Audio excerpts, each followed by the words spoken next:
പേര്? നിന്റു. നിന്റു. നാട്ടിലെവിടെ വീട്? മുള്ളിരിങ്ങാട്, ഇടുക്കി ഡിസ്ട്രിക്ട്. ഇടുക്കി ഡിസ്ട്രിക്റ്റാണ്. ഏത് കാൽമുട്ട ഊരുന്നു?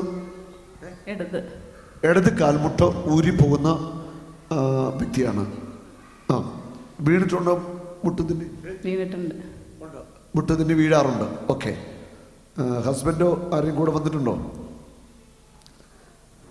പുള്ളിക്കാരി പറഞ്ഞത് സത്യമാണോ? മുട്ടതിന് വീഴുന്ന പേരെന്താ? ബേസൽ അല്ലേ? ഹസ്ബൻഡ് അവിടെ നിൽപ്പുണ്ട്. ബേസൽ പറയുന്നു ഭാര്യ പറഞ്ഞത് സത്യമാണ്, മുട്ടതിന് വീഴുന്ന ആളാണ്. ഹല്ലേലൂയ. യേശു സൗഖ്യം തരുമോ?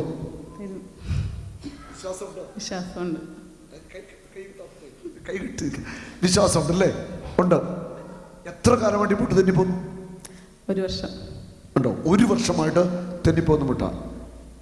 എൻ്റെ കണ്ണിലേക്കൊന്ന് നോക്കാവോ? യേശു ക്രിസ്തുവിന്റെ നാമത്തിൽ ഈ കാൽമുട്ട് ഇനി തെന്നിപ്പോകത്തില്ല. വലിച്ചു തുടഞ്ഞു, വലിച്ചു തൊടിക്കേ.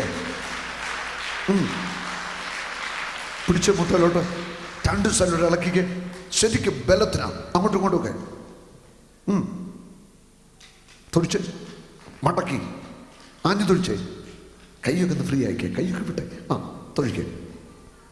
ഒന്ന് കുത്തിയിരുന്നിട്ട് എണീറ്റേ. എണീക്കട്ടെ. മുട്ടിന് ബലം കൊടുത്തേ. ഇടത്തെ മുട്ടിന് ബലം കൊടുത്ത എഴുന്നേറ്റേ. എണീക്കട്ടെ. ഇരുന്നേ. എണീക്കട്ടെ. ഇങ്ങോട്ട് മട്ടം കറക്കിക്ക്. ഇങ്ങനെ 2 സൈഡിലേക്ക്. ആ, എന്നെ വേണം ചെയ്തോ. കാര്യം ഇങ്ങനെ മടക്കിയൊക്കെ നോക്കൂ. നന്നായിട്ട് 2 സൈഡിലേക്ക്. മതിയോ?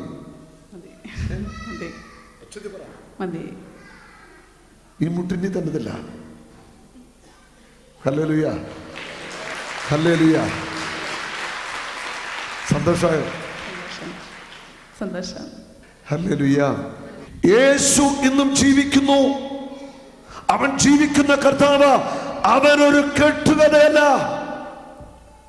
അവൻ അടക്കപ്പെട്ടു, ഉയർത്തെഴുന്നേറ്റൊന്നും ജീവിക്കുന്നു.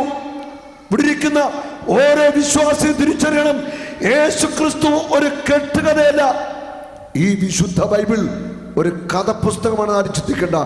ഇത് ദൈവത്തിന്റെ വചനമാണ്. ജീവിക്കുന്ന ദൈവത്തിന്റെ വചനമാണ്. ഹല്ലേലൂയ. അതുകൊണ്ട് ഇതൊന്നും നിസ്സാരമായിട്ട് നിങ്ങളെ കണക്കൂട്ടണ്ട. ദൈവത്തിന്റെ വചനത്തിന് ശക്തിയുണ്ട്. അവന്റെ നാമത്തിന് ശക്തിയുണ്ട്.